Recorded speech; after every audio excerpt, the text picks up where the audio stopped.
Nous avons souhaité, avec quelques amis, voici bientôt 10 ans, apporter notre concours au lycée professionnel à travers un programme destiné à donner des points de repère à ces jeunes qui sont souvent issus de milieux défavorisés.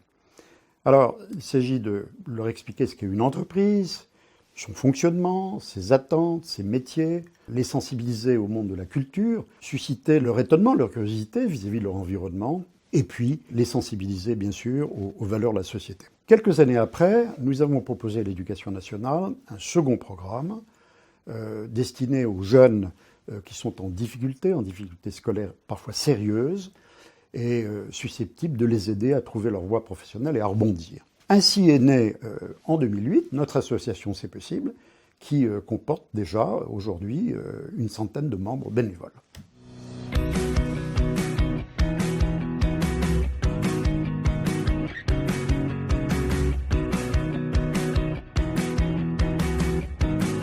Je me suis engagée dans l'association C'est possible il y a 8 ans. Je voulais transmettre. Je sens que la partie est gagnée, d'abord quand le silence est là, quand ils ont un regard quelque sorte allumé par ce que je leur dis, et puis surtout à la fin de la séance, quand ils me remercient. C'est ça ma récompense. Comment trouver un terrain commun? J'ai utilisé des players YouTube, tout simplement, de musique utilisant un thème classique. J'arrive à utiliser leur logique de déduction, capacité d'écoute, d'analyse, pour qu'à la fin, ils me brossent un portrait très complet de ce qu'ils ont entendu, de ce que la musique a voulu dire, du message qui est passé. L'objectif de ces séances musicales que je fais avec ces jeunes en décrochage,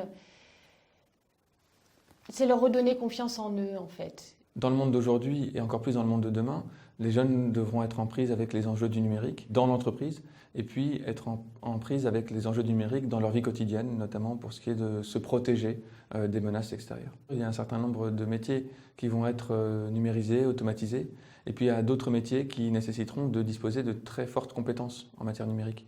Et donc c'est pour cela que c'est important pour des jeunes de s'engager directement dans cette voie. Il y a toujours ce contraste entre le temps qui passe, parce que comme vous dites, il coule, on ne peut rien faire, et puis le fait que nous pouvons en faire quelque chose et maîtriser. Il faut toujours y penser. Ça m'a fait réfléchir sur le temps et sur l'argent aussi. Ça m'a fait laisser réfléchir. Donc c'était instructif. Je trouve que c'est intéressant de pouvoir un petit peu laisser place à ce qui se passe dans le monde en fait et qui les concerne et sur lequel quelquefois ils ont tendance à se faire des idées fausses.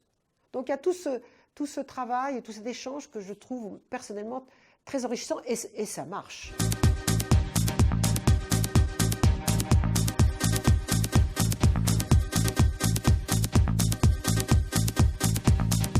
Le pôle entreprise consiste à coordonner les interventions des bénévoles dans les lycées professionnels et technologiques, avec à chaque fois présentation du parcours de la personne qui intervient et en même temps présentation de son entreprise.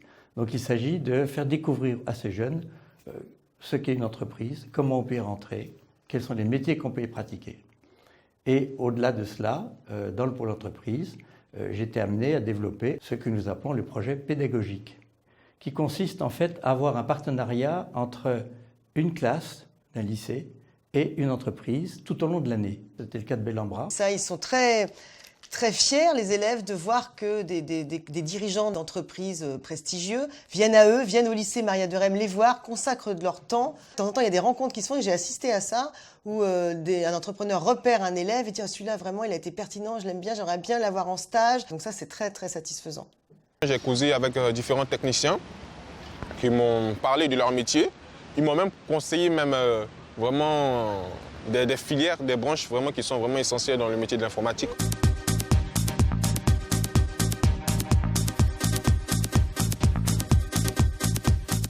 Le décrocheur, pour tout un tas de raisons, familiales, sociales, est en divorce avec l'école.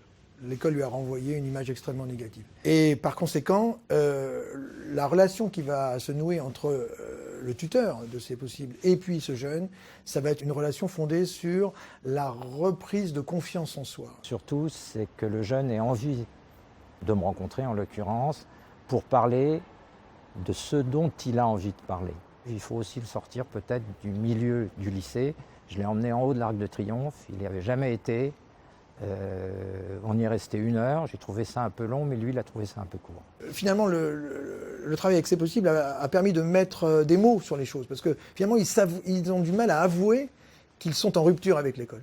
Croyez-moi, beaucoup de ces jeunes sont absolument formidables.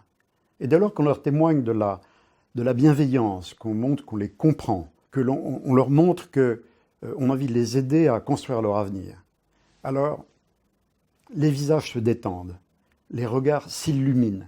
Et croyez-moi, il se passe vraiment quelque chose. Beaucoup de ces jeunes ont un réel potentiel. On devine chez certains de vrais entrepreneurs.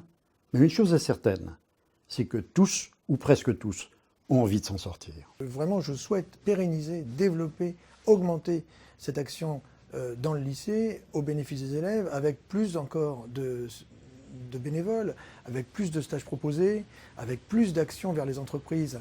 Le tout, c'est qu'on les aide, et alors, c'est possible.